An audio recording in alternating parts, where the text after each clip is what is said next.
rather sit and sniff drugs on my ones by myself. I ain't bitter for once, I feel at home in this realm. Don't get it twisted though, I was raised to behave well. Still the only thing of late that I've been raising is hell. It's pretty lonely. Hi, my name's Elliott Wald. I am the hypnosis expert and addiction specialist. And here today, my special guest, Mike Carroll. How you doing, Mike? I'm very well, thanks for having me on, Elliott. Let me just tell you a couple of things about Mike. Mike is 36 years old, 2 young children, and obviously he's gone through the pattern of addiction, and he is here to share your story. So Mike, just tell me a couple of things about how it first started for you. So I think it was definitely the industry that I worked in that kick-started the usage of the packet or the bag. I started sales at about 23, 24 years old. I realised very quickly I was quite good at it. And there's a culture that if you allow yourself to fall into within recruitment, sales, anything that has a sales nature to it, there's always a risk that you could fall victim to having a good time, which leads to the poor habits. The packet, we call it, yeah? Absolutely. And that's what happened to me. Okay. I fell victim to it. Did you start straight into recruitment at the age of 24? I sales, but I was more support staff. And then I thought, God, I like the look of what they're doing in every aspect of what they were getting up to. You know, I knew what was going on. And I just thought I had a taste for it already and dived straight in when I got the opportunity. Sort of went up the ranks pretty quick. I'd like to think I'm a good salesman, and I got stuck into everything going. And how did you first start using? I remember the first line I ever did, and I was out with a very good friend of mine. He still is a very good friend of mine, and we were in a place in northwest London, and he just pulled it out, and he said to me, "Here, have some of this." How old are you at this point? 20, I could say 23, 24. Okay. And he had it with a coin, and it was outside a club, and I remember doing the first bump. Yep. And that was the reason I remember it so well is it was such a. I look back and think that's where it started, and then it went uphill from there and then straight downhill, nosedived. Was that friend a friend in the industry of recruitment? Yeah. Did you see him as successful? Was he someone to look up to? No, he was what he is, but he was a long-term friend. You know, he's a good friend of my sister's, good friend of. We're all quite close.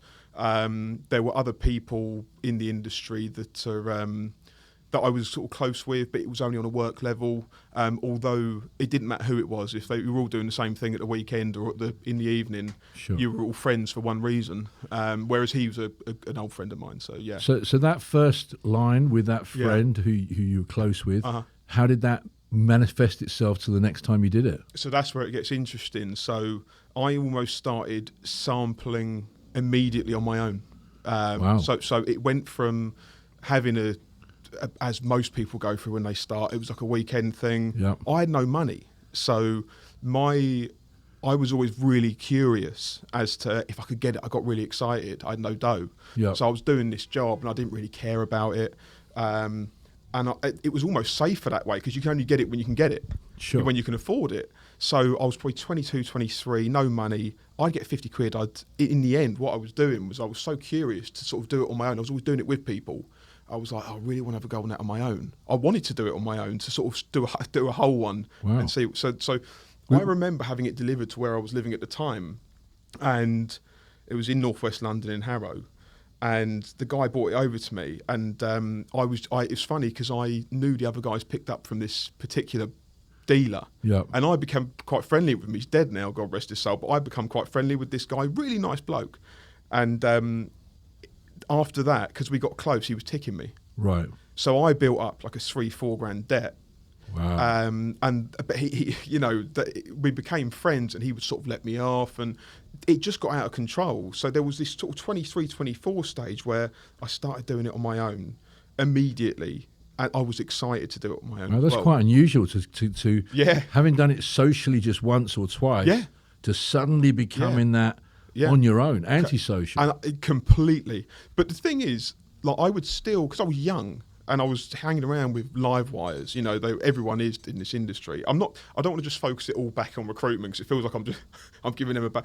All my friends were doing it as well. Listen, I think, Mike, multiple industries using the packet has completely become the norm. Of course. Whether you're a plasterer or a bricklayer, if you're in the building industry, whether you're in IT, PTs, and I think financial services, stock markets, stock brokers. So I don't think there's any difference in the recruitment sector. Exactly. No, I don't think it is. But because it's all overdid, it was only when I started watching shows like yours that I thought, everyone's on it. Yeah. There's no lies you say, it doesn't discriminate. But no, it got quite dark for me from there. I remember getting a job in London Bridge, and that's where I started earning some serious money. And, I was 24, 25 at this time, and I was getting like 10, 15 grand a month. So your dealer went from ticking you to rubbing his hands together. Rubbing his hands together. I'll tell you this, right? Listen to this. So he passed away. He killed himself. And there were people, I went to his funeral because I actually liked the bloke. Right. But there were people that turned up to his funeral to make sure he was gone, to see their debt was... Wipes off. Oh, they didn't care. They just turned up and they were like, he's definitely gone. For some of the listeners who are in different countries who don't know what tick means, it's like when you go to your dealer and you haven't got the money and you go, can you tick that to me? Can you loan it to me? I'll pay you at a later date. And often people who can't afford to use but want to use because they have that desire, that compulsion, they will then build up this debt that they owe. And in some cases, it can be thousands and thousands of pounds. So, yeah, go on. Well, they'll let it go as far as it can go if they know, because they know what you do for a living as well. So this guy used to drop it off to me in London Bridge. I was working for a firm there, and everyone was earning a fortune. But this guy was a regular around there, so he knew we were all earning cash. So they know he's always going to come back. The money's always, if the money don't come back from you, it will come back from the next lot of people that are serving him up next week. And he just used to have you figure you owe him on his phone book next to your name, right?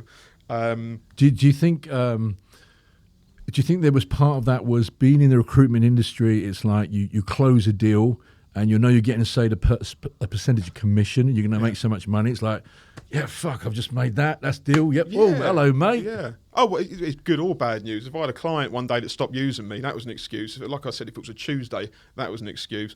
Thursday it's almost like the day of psychos in the city, because Thursday is considered Friday, and it's always now an excuse. So it used to come Wednesday, Thursday. We used to go, let's be different and go out on a Wednesday. Come on. Then we'll have Friday off. Yeah. I'd go out with the boys, and I wouldn't even be home until Sunday. Yeah. I'd do like 4 or 5 day benders. And what I would end up doing, it's just maybe I just operate differently on it, or I was operating differently on it. So I would go out and go on it. All the guys would go on, go with women, like as in pay for it and stuff. I was never really interested. Ladies of the night. Ladies of the night, yeah. I mean, they would go and do that for days. They could go on shag rallies. Beaver Street. That's exactly it. And there's one round every corner, And I would go, honestly, and I would end up outside Euston train station with homeless people. I know. Talking to them for hours, right? And I remember once, I felt so sorry for all of them. And I think it was payday, and payday used to come. I used to go to a load of different cash machines and take 250, 300, whatever it would let me take out, because you get a limit on all of them. And I had about 4 or 5 bank cards. But at the time, I was earning a fortune. So I was 25 and going all these cash points. I'd end up having all this cash. Honestly, I'd get on it. I'd be on it all night. I'd walk the city on my own. I'd actually detach from people I was with, because I hate them all anyway. Yeah.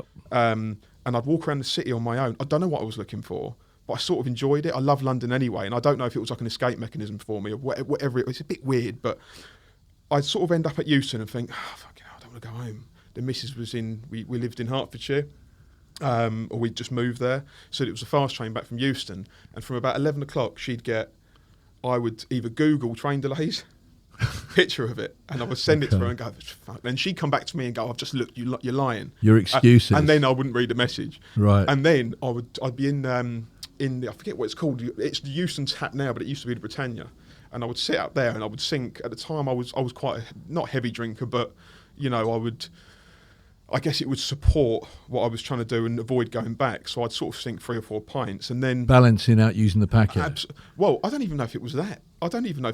Because I would do the pints and then I would message the guy and go, I need some more. Right. Euston was my trigger. Euston Station, and outside there, and there's another little boozer, the Royal George, I think, over the road from it. I would be literally like a fly, nipping between, meet the dealer, go back to I thought it was safer to do gear in Euston Station. So I'd go at the toilets in Euston Station, pay 50p in the little slot and go in. There's something exciting about it, you know.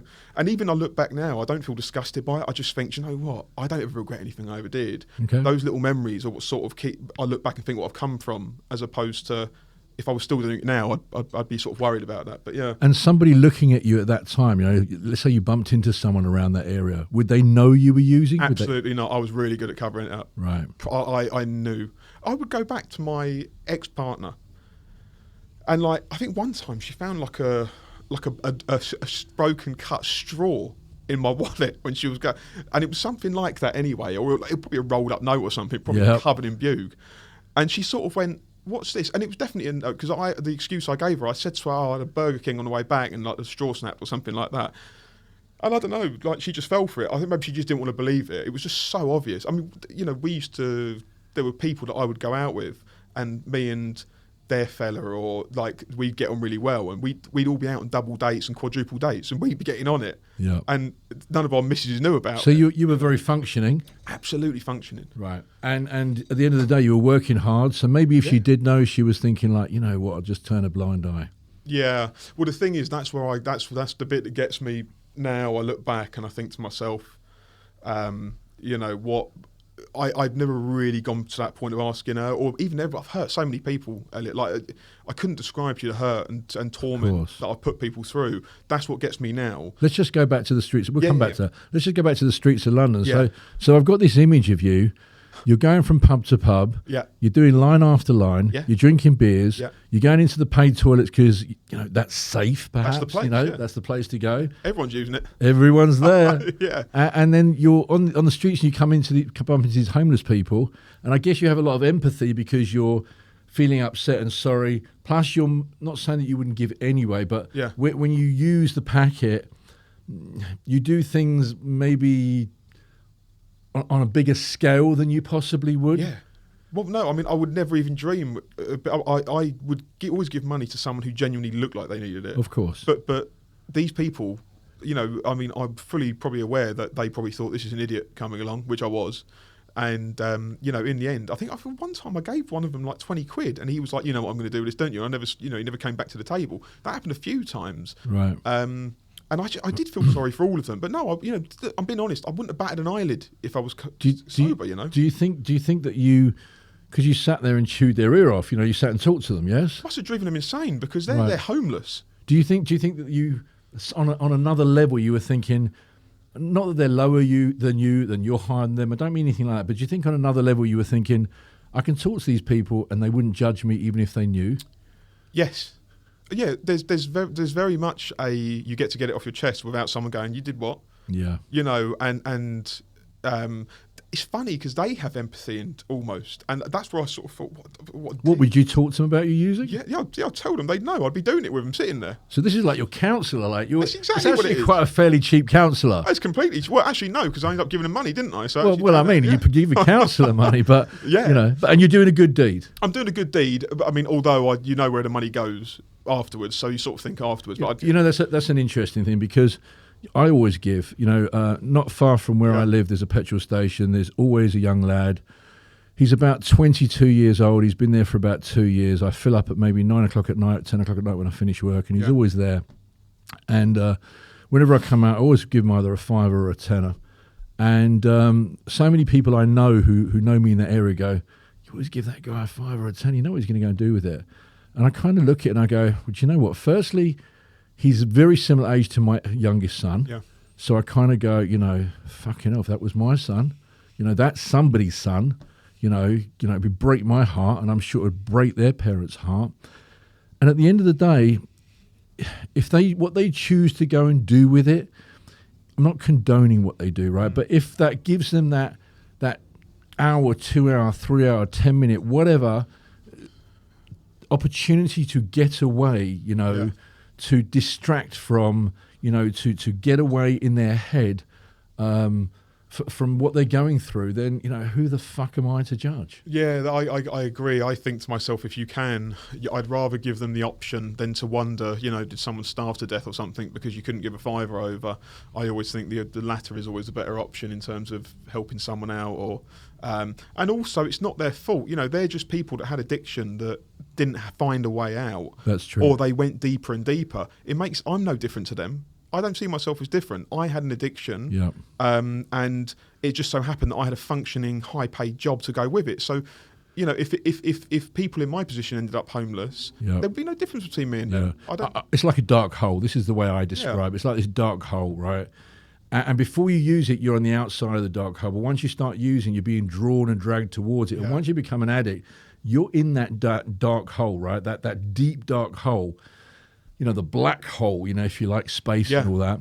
And then in order to get out, gravity keeps pulling you back in, and it's very, very hard to get, even when you're out of the surface of it, even when you're out of the black hole, it's pulling you back in so strongly, so powerfully. It is. And that's where they're at. And everyone's in there. You know, that's the whole point of everyone's the same at that point. There's no difference between me having a job and sitting at Euston acting like I don't have a home. To people who actually don't have a home, we're all just the same. It just means that I've got a bed to go to. I'm actually choosing not to. Yeah, I'll tell you something. I know this is going to get out on YouTube, and I think some people might misunderstand what I'm about to say. But I'm going to tell you a true story. I do not spend a £5 note. Right? I don't spend a £5 note. It's absolutely true. So, for those who knew my story, that I left home very, very young, had a very abusive relationship. Left home at 14 years old. There were many times I went without food, you know, hungry, stole from a corner shop. You know, the story's out there that I paid the money back, etc. But did those things, right? Went without food. And there were so many times I looked down the back of a sofa just to find a few pounds to be able to go and buy a loaf of bread or some milk and some eggs. Anyway, we'll move forward a bit. So eventually in life, when I start to become successful, when I have financial, you know, success, I suddenly thought to myself, I'm never going to spend a fiver again. And if someone, don't misunderstand, if someone gives me a £5 change, I don't throw it on the floor. But what I do is I keep the £5 note. And when I get back home, I've got this huge protein tub. Yes, protein. Protein tub, right? And I keep the £5 notes in the protein tub. Swear to God, right? And every year, come Christmas, I donate whatever's in that £5 tub, however many £5 have gone in there for the whole year. I will donate either to a charity, or when I see people on the street, or when I see people need things, or I buy things for people for Christmas. And that's the £5 note story. So, you know, you get that, right? It's all for a good cause, isn't it? You know, Absolutely. And also you feel like when you do a good deed like that, you know you're giving back something. It's nice. Listen, if you always draw from the well, there's never going to be any fucking water for someone else. No, that's exactly it. Yeah, give a little sometimes. Yeah, so tell me about your daughters, because you've got a 4 and a 5-year-old, right? Yeah, I've got a 4 and a 5-year-old. I was out from last night. Nice. I've been making a lot more time for them recently, and my relationship's sort of just improving with them too. So you noticed when you were using that, although you were a father, but you weren't present, I always say. I wasn't a present father, no, I was ashamed of. That's the one thing I will look back and go, I absolutely regret. You know, I was there for both the birth of both my daughters, okay. But myself and my ex, who's a great mum, by the way, you know, we get on, we're very, very close for the sake of our kids. Yeah, I mean, I was there for the birth of both of them, but I haven't raised them. You know, I've never missed a weekend with them, Nice. but I don't see that as been me. If I had a hard week, or if I had, you know, got on it or something, it was just, I was ratty. And I wasn't with them, whereas now, you know, I'm feeling fresh, and I'm sort of doing things like sometimes we book random hotels somewhere where there's a nice swimming pool for them, and we're enjoying life a little bit more, and we're trying to do more exciting things, seeing them during the week, taking them for dinner, sort of helping the mum out a little bit more, because I was selfish. Yeah. Horribly selfish, you know, and I know some of it's sort of a bit of a laugh, and it's sort of funny when I look back at it and sort of the things that happened, but the torment that gets caused to others who are just sort of bystanding and watching, including my kids, you know, that they mean the world to me, and that's why I sort of try to change my life. And with what I do now for a living, that's all I care about is sort of setting them up, and it's my way of saying sorry. You know, there's not a week or whatever goes by that I'm not literally pummeling money over to their mum and making sure they're sorted out. That's the only good thing I can think that came of it. Well, you know, listen, you say you're ashamed, but I always think to myself, you see more at rock bottom than you do standing on the top of the tallest mountain. Yeah. And I think sometimes when you hit rock bottom, that doesn't have to be financial, can be emotional, can be however rock bottom is for you, you start to see things, right? You know, people go, oh, I'm on this tallest mountain, I can see for fucking miles. No, when you hit rock bottom, that's when you should be able to look up and see what got you there, what you need to get from where you are to where you need to be, and that's when you start applying yourself. Absolutely. Well, and it can't get any worse. Yeah. That's another thing that I always said to myself. And I went there in 2000. My last time I had a major breakdown, because I'd had a few along the way, but the last one was 2018. Right. And so I would... Tell me about that. We were expecting Summer, my youngest, and I was just completely off the... I mean, probably somewhere around here. You know, I owned a company. Talking to a homeless man. But very likely, probably boring them. You know, just they probably saw too much of me. But I owned a company then, and I basically went. I mean, I sort of look back and think it led me to where I was now, so I can laugh at it all. But I went into that company. I won't name them, but they're in Tower of London, and you know, we were doing very, very well. And I was doing it with a co-director. I hope he watches this actually, because he'd probably find it funny now. And I went in there like a bull in a china shop. You know, the power sort of overwhelmed me, and I was taking all the employees out. He wouldn't come in, or he'd be right. I'd be taking the employees out who'd done no work, and we'd be eating olives and drinking cocktails. We hadn't even done anything, and we were doing that 11 celebrating before the work nothing. began. No, and then what would happen was they go, oh, we should probably go back and do some work. And I go, don't worry about that. Listen, I'm the director. You know, I was only a 10% shareholder at the time, so there's me just giving it the big bollocks. And I was like, no, and I'd take them all out and get them absolutely wankered, you know, all day long. And I'd end up at places the company couldn't even afford yet. We'd end up at the Renaissance or somewhere like that. In the end, they just stripped me a company card, everything. And then I ended up going out and doing it on my own. And I'd lost a good friend of mine at this point. So he died using drugs. Right. Went to sleep on his sofa, woke up, swallowed his tongue. He was using the packet. No. Well, he was there. He was cocktail. Everything. God knows what he was using. Alcohol, you know. He was a huge drinker, but the thing was successful in the city. 36 when he went. So he was my age now, and his missus, who I knew very well, just came up in the morning. There was a song that had been repetitively playing that he had on, and he was just there. He blew. He swallowed his tongue. But he'd apparently ordered spice or something the week before, so he was doing a packet and then smoking that to calm down. Never woke up. So that happened, and me and him were like brothers. There was nothing we didn't do together. Right. So the worst part about that, and what threw me over the edge at that period, was I had to go to his funeral, but I couldn't tell anyone why I was there or who I was, because imagine that, oh, I did drugs with your son. Yeah. You know, because that's really all we did. Yeah. So for me, it was really emotional, and I had a full-on breakdown, and I just went into, at the time we were running this company, and they were like, Mike, where are you? The sales can't survive without you. And I was like, fuck off, I'm in Yates's, I'm getting off my nut, it's 11 a.m, I'll do what I want. And this carried on to the point where they voted me out. Right. You know, and I look back now and I think it was the best thing that happened to me, because I think I had a poor deal there anyway. I think they were probably using me for something that they never intended on giving me. Ended up, my grandfather died shortly after that, you know, a couple of years down the line. And you know what? I was sitting in my living room, sort of COVID period. This breakdown went on for fucking ages. Went to counselling, therapy I went to. There's some bloke who'd never done drugs in his life tell me what it was like to do drugs and why I shouldn't do it. And that always amazes me, Mike. Yeah. You know, oh, you should go and see that drugs counsellor. And you go and see the drugs counsellor and you go, how much do you do? And this guy goes, oh, I do 4 grams a week. This guy goes, oh, I do 8 grams a week. This guy goes, 12 grams a week. Oh, okay. And I've heard these people, and I go, when you say you do 4 grams, how much do you spend? They go, oh, I spend about 130 quid. Well, you don't do 4 grams for 130 quid, mate. You know, it's just like, you know, you don't realise it's £10 a point. Work out. These drug counsellors who've never done a drug in their life have absolutely no concept. You know, it's great having the theory. You know, I always say this. Listen, I studied for years. Without the theory, without the qualifications, without the experience, you've got no strategy of helping somebody. No. But without going through using, you've got no fucking concept of what that feels like. Yeah. You've got to understand it yourself to be able to help somebody get out. There's nothing... this guy, I mean, he was very good, very nice man, and he was a very well known in that field. Did he wear a cardigan? Yeah, do you know what? I think he probably did. He was one of the, and where it was quite grand. So it was in Baker Street, one of them ones. A suit? I go in. No, it was like going and seeing a granddad. You know what I mean? And he in was the woolly cardigan. yeah, and the questions to me were sort of like, and why is it you're doing this? And I was like, 'cause I fucking want to. That was my answer to it all. And I didn't even want to go. It was a family member that put me in there, so I didn't want to be. I just want to go. I would leave him and go and get on it. Yeah. I'd walk out of Baker Street. I'd walk to Euston, and I'd go, oh God, bring us a couple. And the gear I was getting up here was blinding. It's good stuff. So I was all over just going to do what people wanted me to do to make them happy. Sure. And then I would just slip off straight away but everyone knew I was doing it. So I saw this guy. And then after that, sort of my granddad passed, and I was like, I've got this talent where I can sell, and I know I can just do it on my own.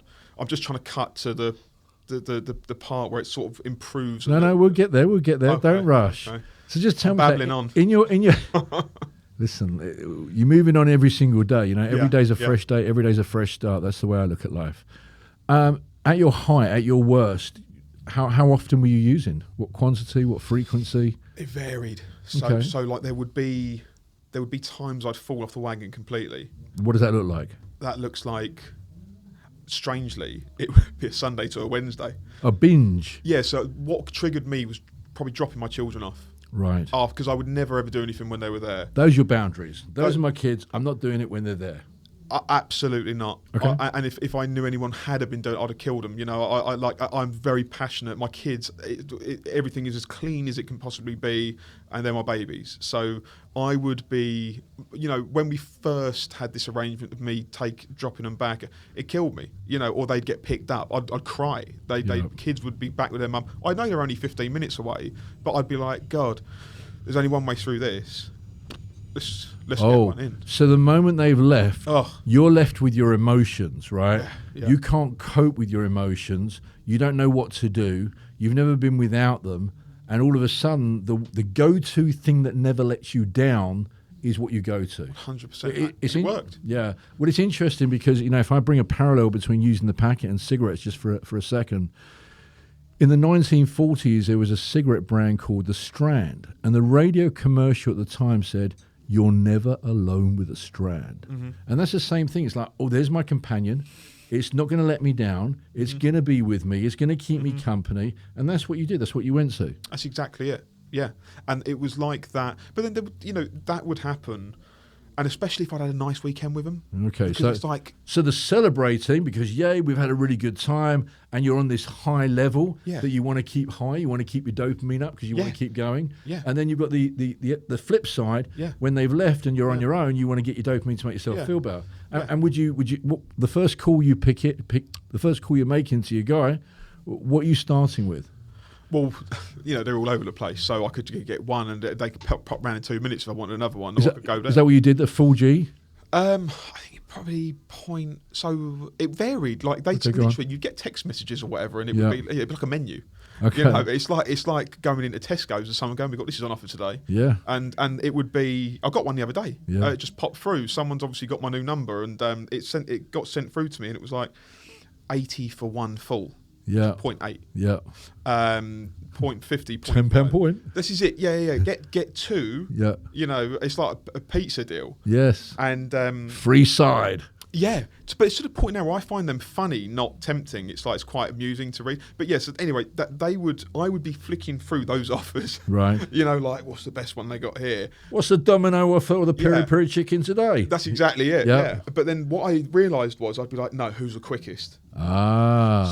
So I would think always the one who does the best stuff. Because once you want it, you want it. Just give me bring any shit to me. Right. And then what I would do is I would get the 0.4 and I'd be like, right, I'll polish that one off. And how long would that take you? I was always quite, I was almost stingy, not with anyone else, with myself. Okay. I would do little bumps because I sort of worried about it ending. So I would say, so you can an average user, listen, there's always going to be people go, well, I do 0.3 lines and I do full gram lines. But listen, if you spread that out across users, in general, the average user uses between a 0.1, that's pretty average, to a 0.2 per line. So if a 0.4, the average user would get 4 lines, maybe 6. There's always going to be somebody who does it in one, but 4 to 6 is pretty average. So how many lines would you make up at 0.4? Probably 4 to 6. Okay, so I'd spread it out. A spreading average, okay. Yeah. But then I also would then try and cram as much as I can in between, because I actually have probably a different routine, or had, sorry, a different routine. So give me an idea of what time this is you're getting this dropped off. So kids have gone. Kids are gone at back at about 4, 5. Okay, let's call it 5 o'clock in the afternoon. So 6 o'clock. 6 o'clock, your guys turned up, right? Let's say you get 4 lines and you do a line every 20 minutes, half an hour. Every 3 minutes, 4. Every 3 to 4 minutes. So that's lasting you 15 minutes max, right? Well, half hour. Okay, half an hour, right? Yeah. So did we say 5 o'clock you start? 6? What time did we say you started? 6. 6, right? 7 sometimes. So let's say you start at 6. By 6:30 you're out, right? Yeah.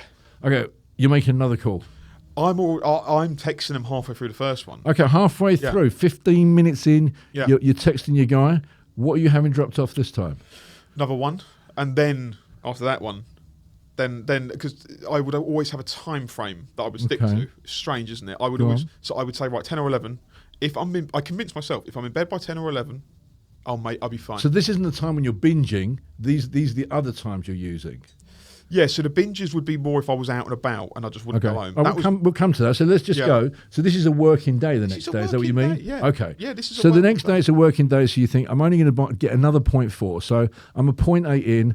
I've got to get to bed by 10, 11, 12, because then I might get some sleep by 2, 3. Planning it around the gear. Planning all of it around the coke.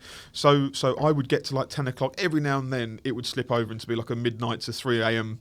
thing. Yeah. But I was normally pretty good at sort of lying there and fidgeting for, a couple of hours but not calling more in. Okay. I sort of had a thing, and I still live like it, that even when I was bang on it, I was like, I'm militant about my routine. I don't like that changing. Yeah. And I could function on like 3 hours sleep. Okay. No problem at all. And how long did that type of, we'll talk about the binging in a minute, but how long did that type of usage go on for? How many years? A couple of years. Yeah, and then it would alter, and then it would go to binging again. Tell me about the binging now. How does that work? So I started binging. So binging for me would be, honest, it's ridiculous. It sounds crazy. No, so I've heard crazy things. I'm in a crazy world. A binge for me would be someone would, I wouldn't mean to binge. Someone would say, I get a message from a mate who doesn't do anything.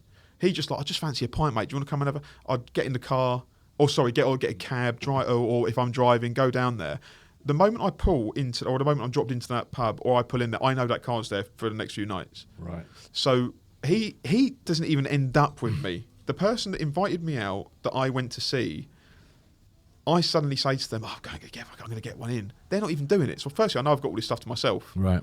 And then they disperse because they're normal human beings. They don't want to be around you. Well, no, not even that. They're just like, Mike, it's midnight. I'm going home. I've had enough. But then there's always a crowd in there, and I will move into them. I don't know them for shit, but because I've done a bit of this stuff, I'm like, right, guys, we're going to meet, we're going to talk, we're going to do this and that. Almost start selling to them. It's like-minded people. Yeah, and I can smell them. Yeah, of course you do. It's like you're like the sniffer dog. And sometimes they smell me. They use. They're on the packet. I can go and chat with them boys. Yeah, yes, that's it. And then I remember you mentioning like tribal mentality of moving. Tribe. I would. Suddenly you've got friends that. Yes, I'm now part of your tribe. Yeah, that's it. And you're accepted immediately because you got accepted because you got gear. You might offer them a few lines. You're fucking cool. Everyone wants to chat with you. Exactly what was going on. And then you leave the pub. How's the binging continue? I would. It depends. So I got depressed going back to. I would do a little bit where all the tribe people go back and we're all sitting there doing gear. And like the worst thing for me was having loads of people back to mine. Because then you have to clean up, no one gives a shit afterwards, and you've got to clean up, and then you don't for 3 days, and then you're just lying in bed. It's hard to get rid of them as well. No, I'd just kick them out. I don't care. Yeah, no, I would literally. There was people that I frog marched to the front door, and I'm like, right, you're done now, go. And they're like, what? And I'm like, I've never seen them again. And that, it was having people back to mine when I was on a binge, and I would literally be like, out. It's 6 a.m. Out. It would be very rare that someone would stay there because like they're all part of my guilt. Right. They're all and once they've gone, are you carrying on using? No. Okay, so this binge is how many days? So the most I've probably done is 3 or 4 days. Okay. Is that 3 or 4 days using continually and not sleeping, or is that going to sleep, waking up, carrying on? In the more recent years, going to sleep and carrying on, but the binges were I'd go 4 days without sleeping, but that would be when I was in my 20s. That is just paranoia fuck city because first of all you're sleep deprived, right? And when you're sleep deprived, your brain's hallucinating anyway. Yeah. Mix into the concoction the packet, mix into the concoction alcohol, create a third chemical compound, what the fuck with my teeth? Cocoethylene, right, which is the third chemical compound that they mix together, which is cardiotoxic, so it's already your heart's really racing, right?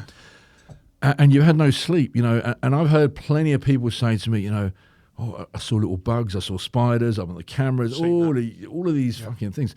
Actually, I had a client come and see me yesterday. Obviously, I'm not going to mention his name. And he went into a 3-day binge. You know who you are. You're going to listen to this. And he thought there were spiders all over his clothes. He was driving his car. I think he was driving his car, he said to me. And he thought there were spiders all over his clothes. He hadn't slept for 3 days, been bang on it. Stopped the car, got out of the car, middle of the street, strips off his clothes, and starts running down the road thinking there's spiders all over him. I mean, what the fuck? I mean, that's a serious. Yeah. Yeah. I mean, I've had the corner of the eye thing where you've gone, you know, you think you see something. Yeah. Or like I look down and I think the fly is hovering and there's nothing there. It's like almost little air bubbles that you're seeing in the corner of your eye. And Mike, the strangest thing of all, even after those experiences, it's not enough to make somebody not do it again. No.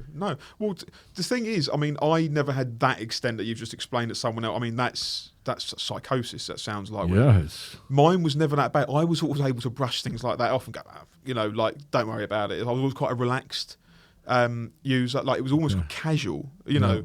I never got myself into a state where I was, you know, looking at the Ring doorbell or looking at the cameras or anything like that, or curtain twitching. I never did any of that. Yeah. I was almost like a feet up, slippers on, to the kitchen and back. Yeah. I get Really it. chilled out. Well, I mean, I'll tell you something. I mean, I was with Kirk Norcross at an event a few weeks ago, and Kirk said, we were talking about the cameras and the paranoia, and Kirk said to me, when he used to work in his dad's nightclub, he used to run his dad's nightclub, and they had an office, and he'd been on like 2 or 3 days. And when I talked about the cameras, he went, yeah, I always thought there was cameras in the lights, because this is a common one. Yeah. So one day he takes all the fucking bulbs out of the lights in the office, right? And he's like, you know, like you have this special walk when you're off your tits. You know, it's not the normal walk. Mm-hmm. It's the, you know, that kind of walk. You've been shafted walk. Yeah. I wouldn't know. Anyway, and his dad comes in the office, and his dad's like, sees his office tits, and he's like, all the bulbs. He's like, yeah, I was just taking the bulbs out there, just changing the bulbs. Yeah. You know, we do these things. Kirk's not alone. I mean, you know, I've done so many, I don't even know what the word is, but illogical things that don't make any sense. You know, the baseball bat, I've got the fucking knife, you know, it's strapped under the bed. Yeah. You wonder who's coming. Yeah. You know, it's just, it's the way it leads. It's a scary, you know, it just shows how deep it can go. I mean, my one was, I worked out that I would only smoke if I was on it. I'm not a smoker. Right. I vape, but less now. But you're a chain smoker when you do gear. No, do you know, I wasn't. Okay. But what I realised was there would be a point in the night, probably on a weekend if I was doing it, like if I didn't have the kids and I was either out, or I'd come back from wherever I was and I would, I'd realise, I'd go, I need a fucking bag and I ain't got one. So in there, what I was doing was like, I was upending bags at like 2 a.m. I was going and climbing up, pulling bags out, pouring them out. And I remember once I found, and I thought it was like the biggest win ever, I found the chip of a cigarette. And I don't even know why it was there. So what I did after that is I would buy fags and I would throw them under the settee. I'd like just scatter them around places. And then I would like draw loads of cash out of the cash machine. I'd be like hurling that. I'd put some behind the sofa just in case there was the event that happened. You do with cigarettes what people who do with the packet. They look around to see, did I leave one in that drawer? Is there one there? Or they tear the packet open, they're licking the bag or trying to get the last bit out. I never did that, and I knew there was never going to be gear lying around, because I know I'd done it all. I always made sure it was gone. You were a finisher. Absolutely. There's no way, and I don't understand people that can do it. Put her away as finishers. No, like I've look. There's even guys that they'll call me now, right? And I've got a few mates who are still absolutely bang on it. They'll call me now and go, oh, you know, I had a couple last night, and I've still got one wrapped away for the weekend, and I'll say to them, I don't know what you're doing, putting it in cotton wool and making sure it stays nice and white. You know, I just don't get it. If it was there, it had to go. Listen, if I had a 0.4, if I had an eighth, right, it doesn't matter what I've got. It's going. I'm going nowhere until that's finished. I mean, I was the exact same. Yeah. I couldn't. All the way finisher. It's not there to be pampered. No. Do you know what I mean? Talk to me a little bit about the industry of recruitment and the usage that goes on and why you think that happens. Well, I've worked. I'm not going to mention them. No, don't say the names. The reason it happens. John Paul Smith. Yeah. The reason it happens. So in recruitment, from what I can see and what I've experienced, Sure. they had dealers in some of the places I worked Wow. to keep the sales In-house. in-house dealers. You would have to make one internal phone call, and there was a specific way that you'd have to ask them, and they would be there and they just bring it over to your desk. Wow. So They've done away with the canteen, yeah. but they've got the dealers. Got on the dealers. Yeah, people coming in with I mean, the top billers there would come in. These are guys that were doing millions of pounds a month. How much does a top biller make? There was one guy there that was making north of, I don't know, 200, 300 grand a month. Wow. You know, and the thing is, I was one of the top billers, but I was, at my height, I was getting, nowhere near that money. But you were considered a worm if you were doing anything. So even the CEO of the company, if he's got a top biller making that kind of money himself, he's making serious money for the company, and he's just going to turn a bit of a fucking blind eye. If he doesn't do it himself, he's going to turn a blind eye, They don't right? give a shit. They want it. They know what's going on. Yeah. So they would have one company in particular was huge, still very big and very strong now, very powerful company now. They would have 2 or 3 on the floor, right? I mean, they were employees, Right. But they would carry load of gear on them. Yeah. And yeah. all you'd have to do is call them, because what they realised is that the sales went up when Of everyone. course. But then what they realised was there was a time when it would drop. So they wanted you to have a habit. They take them to Vegas once, and they decided they couldn't take anyone away ever again because people end up getting arrested and not Right. coming back, and the top biller had some kind of breakdown. It's play hard. Yeah, but they want Work you, hard. They want you gambling and doing your money because the people are coming back desperate Of to make course. more. That's all this was about. Listen, if your wallet's light, even making Yeah. that kind of money, you're going to be on the phone, you're going to be grafting, you're going to be converting, you're going to be making that and doing a sale. lot of talking because you're obviously having a whale of a time. Yes, so if they're spending the money, right, they're going to want to earn more money. That's exactly it. It's. I mean, there were some guys there that were. They were. I would say they were sort of in control of it. They were earning too much for it to be a problem. But if you've got the guys that sort of the average earners that are getting, I don't know, probably 5-10 grand a month. Yeah. Those were. I noticed that they were the problem ones. Well, that's what I fell into that category. Yeah. And they're the guys that are the problem because it's enough to blow. Yes. On that habit. And it's very easy to continue to make that. It's a cycle that's very hard to get out of. Yeah. So you'll notice that most salespeople live month to month. That's a thing. They're covering their bills. They're covering their coke habit as and well. they're covering the packet. That's all. There used to be open conversations about that. People used to be like, right. Well, I used to sit with guys and go, Rob, I got 12 grand this month. Okay, right. So give my missus 2. There's 10 left. I was never a huge spender on that. Yeah. Right. I always kept it moderate. I mean, my worst would have been sort of 400-500 quid a week, and that was never consistent. Okay. So still a chunk of change, right? 500 quid a week. it is, but if you compare it to what I was doing money-wise, what I was getting at the time, It's in what's the word I'm thinking? It's almost like it was well balanced in what I was earning at the time. But let me tell you, if I hadn't been earning that money, I would still have spent 500. I would still have. That's the problem. The problem is when you're suddenly earning that kind of money, and you've got a £400-500, whether it's a week or every couple of weeks habit, and then you don't have that income capacity coming in, and now you've lost your job, and now you're like, oh fucking hell. Now you're stressing, and one of the ways of dealing with your stress is going to use, and now you're ticking, and now you're in problem. Absolutely, yeah. So I forgot where I was now. You were billing $4,000-5,000 a month. Yeah, and you were using £500 a week, but not every single week. Well, no, it was. I mean, and it just sort of grew from there. So I then moved on to another company and became one of the directors there. And at that point, you're looking after a whole team, so your money's shot right up. Can I ask you a question? Yeah, of course you can. And so now you're a director because you moved into another company, and therefore, if you're a director, you are in charge of the staff. Yeah. Yet you want your staff to make the company money, so you want them to be full on, balls to the wall. Yeah. So you want them to be using, but on the flip side of it, you don't want them to be using because you know what you've been through yourself. How do you deal with that? I never encouraged. No, I didn't say encouraged. It was all for me. Right. I was selfish. So when I went into the company, I'd sort of done it such a long time, I was almost bored. So I was sort of like, right, we've got this opportunity. We had some guy invested a lot of money in this as well. I shouldn't laugh really, but Escobar.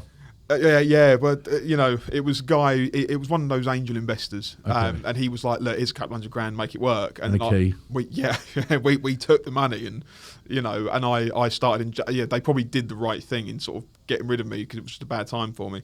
But with the employees, I just wanted them to be with me, as in there was one chap in particular. I won't mention his name, but he was an apprentice. Right. And we brought him in, and he was really intelligent and autistic. And I turned him into an absolute sales machine because he started becoming, as they say, they start wiping their own arse in the industry, and he was making his own money and whatever else. That's when I sort of got hold of him. We're going out every day. And he was like, Mike, it's like 10 o'clock in the morning. We've only just arrived in the office. And I'm like, no, look, we're going to go and have a little walk down Oxford Street, and then we're going to go to the pub, and we'll be back for 2 o'clock. We wouldn't come back for days. You want to show them the other side of life. Like, this is the reward for earning money and having a good time. Well, it's sort of that as well, but it was mainly... I didn't really give a shit about that, Elliot. For me, it was, I want to do this, and I don't want to do it alone. You just wanted a companion. These guys weren't even users. You were the enabler. Yeah, no, I was... No, but it made sense, because they looked at me as a person of power. Right. When really, I was just being an idiot and selfish, and, don't get me wrong, it did very well, the business. It was just, I was just fucking bored, and that was a very low time for me as well. Right. So that was sort of my first, I could say, position of power.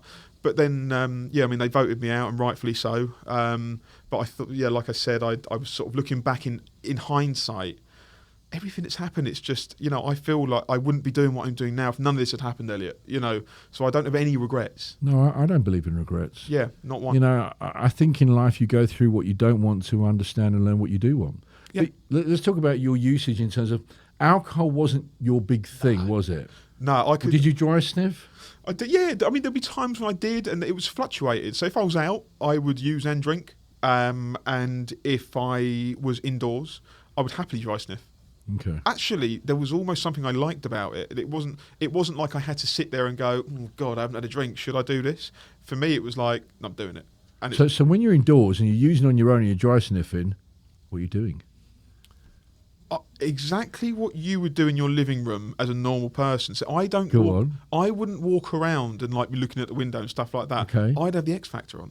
The X Factor. Or whatever it is, whatever's on TV. So you're watching normal terrestrial TV or Netflix or one of them things. I'm just doing what a normal person does because I became so functioning with it. So you're let's say you got it at the dining room table. You go on the dining room table, you're racking up a line. Yeah. And then you come down, it's like, oh, ITV News. Recliner chair goes up, so the feet are nice and comfortable. And you just sit there watching TV. David Attenborough's voice is a very good thing to listen to when you're on it, I find. Or found. Okay. So and then you get back up, do another line, come back and watch TV. Yes. I've got to tell you. Or I'd make a coffee. I've got to tell you, in my day, I could never fucking do that. I mean, I can remember way back in the day, and I used to use with my best mate who passed away. A lot of people know the story. I spoke about it in the live event. I don't want to go into it. It's quite upsetting. But used to use with him like literally every Wednesday. Wednesday was our day, and usually a Friday as well, with him together, right? And I remember a time being in his house. I don't remember what film came out, but it was the old days of DVDs. Yes, I'm that fucking old. DVD in a player.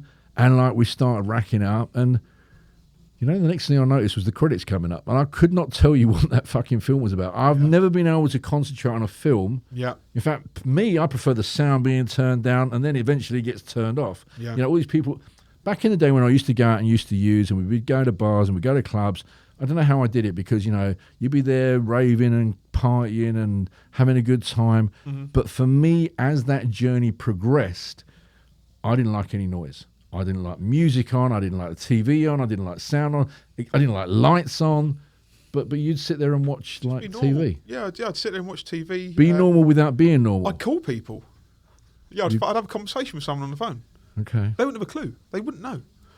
There was only a couple of people that I would call, and they would go, "All right, this is all rubbish." So now what I want to get to, Mike, is this, right? So you've gone through all this, right? And then eventually do something about it, and you get clean, right? Yeah. And around that same sort of time, you then start your own business, right? You go into your own recruitment company, right? I did have it written down. What's the company called?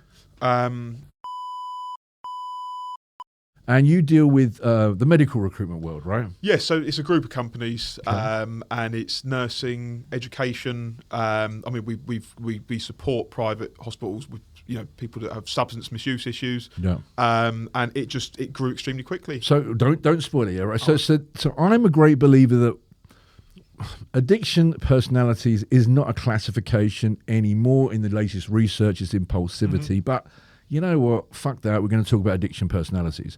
I certainly am a great believer in addictive personalities. I always use myself as a model. When I used to use, I was all in, right? I went to the gym. People who know me, I used to compete as a bodybuilder. I used to train day in, day out, years and years and years and years, 6 days a week, twice a week. I've competed on stage all over the country, right? And I was full in. I still go to the gym. I'm old now, and I do my bit, and I still go 5 days a week. I don't look too bad, please.